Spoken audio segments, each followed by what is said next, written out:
श्री राधे। आइए तीसरे स्कंध के 19वें अध्याय पर विचार करते हैं। दोनों का युद्ध चल रहा है। ब्रह्मा जी ने निवेदन किया कि अभिजीत मुहूर्त है, अभी इसका कल्याण कीजिए। अब इधर हिरण्याक्ष ने घुमाकर गदा भगवान के हाथ पर दे मारा, तो भगवान की जो कौमोद की गदा है वो नीचे गिर गई। ये बड़ी अद्भुत है। यानी अपने भक्त से, भाई पूर्व जन्म में तो भक्त था, जय विजय थे, भगवान के हाथ से गदा नीचे गिर गई। देखिए लिखा हुआ है तीसरे श्लोक में, साहता तेन गदया विहता भगवत करा विघूर्णिता पदद्रेजे तदद्भुतमिवाभवत्। यानी हिरण्याक्ष के गदा के प्रहार से भगवान के हाथ में जो कौमोदक की गदा थी वो नीचे घूमती हुई नीचे गिर गई। तो सबको बड़ा अद्भुत हुआ कि भाई देखो भगवान के हाथ से गदा नीचे गिर गई है। और जब तक भगवान ने वो गदा नहीं उठाई तब तक दोबारा प्रहार भी नहीं किया। किसने? हिरण्याक्ष ने। यानी हिरण्याक्ष बिना हथियार के युद्ध, शत्रु से युद्ध नहीं करना चाहता। वो भी वीर है। वीर व्यक्ति का कर्तव्य है, अगर शत्रु के पास हथियार नहीं है तो उस समय प्रहार नहीं करना चाहिए। तो यहाँ लिखा है सतदा लब्ध तीर्थ, उसको मौका मिल गया था, उसी समय भगवान को दोबारा गदा का प्रहार कर सकता था, परंतु निरायुधम न बवादे, उनके हाथ में हथियार नहीं था भगवान के हाथ में, इसलिए उसने प्रहार नहीं किया।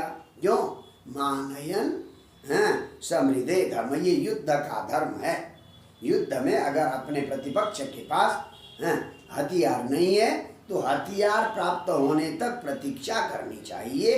तो उसने भगवान को प्रहार नहीं किया।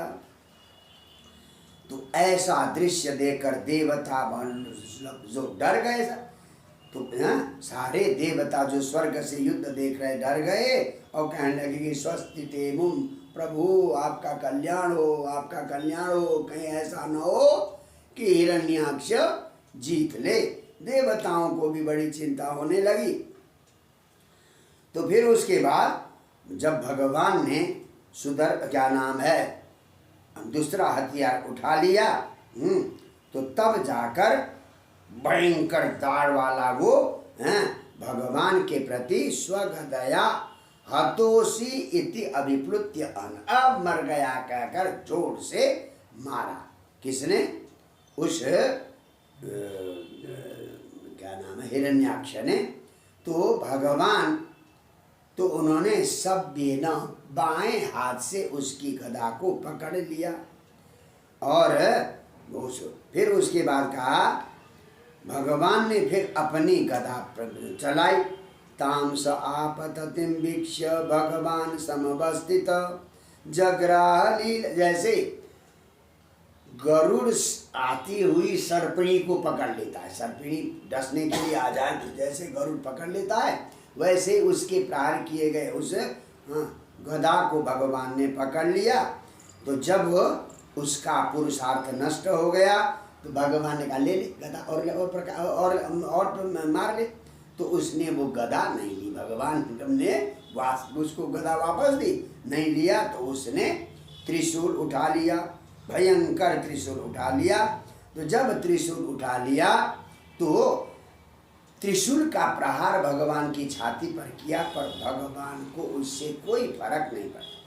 तेने थमाहत क्षत्र भगवान आदिशु कर नाकम पद, थोड़ा हिले भी नहीं त्रिशूल के प्रहार से। बोले कैसे? अगर किसी हाथी को आप माला से मारेंगे तो उसको कोई फर्क पड़ेगा क्या?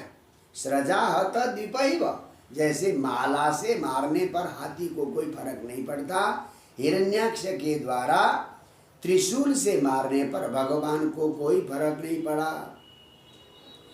तो अब उसने माया का सृजन, आसुरी माया का सृजन किया। किसने? हिरण्याक्ष ने। अचानक भयंकर वायु बहने लगी, हवा उड़ने लगी और 10 दिशाओं से पत्थर की वर्षा होने लगी। और राक्षसियां, नंगी नंगी राक्षसियां आकर नाचने लगी।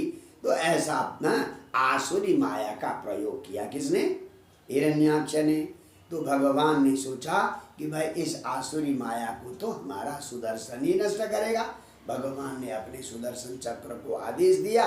सुदर्शन चक्र के सामने आते ही उसकी आसुरी माया सारी समाप्त हो गई। तो फिर उसके बाद